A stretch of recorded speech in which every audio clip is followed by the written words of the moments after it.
Hello, কে বলছেন? আপনি আমায় চিনবেন না ম্যাডাম। কে আপনি? আমি সেই ড্রাইভার যে আপনি জীবনটাকে সাজিয়ে দিতে অক্লান্ত পরিশ্রম করে ওই মহাসড়কে মৃত্যুর সাথে যুদ্ধ করেছি। ও আচ্ছা, আপনি চিনতে পেরেছেন তাহলে? আমি তো ভাবছি চিনবেনই না। ফোন দিয়েছেন কেন? আমি ফোন রাখলাম। কয়েকটা কথা বলার জন্য ফোন দিয়েছি, একটু দাঁড়ান। আমি অপরিচিত কারোর সাথে কথা বলি না। সত্যি কথা বলতে কলিজার সাথে মিশে থাকা মানুষগুলোই না খুব তাড়াতাড়ি অপরিচিত হয়ে যায়।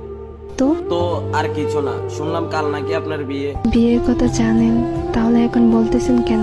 আসলে আমার কিছু ভাই বন্ধু আমাকে বলেছে তো, তাদের কথাটা বিশ্বাস করতে পারিনি, তাই আপনার কাছ থেকে শোনার জন্য একটিবার ফোন দিয়েছি। ঠিকই শুনছেন, কাল আমার বিয়ে।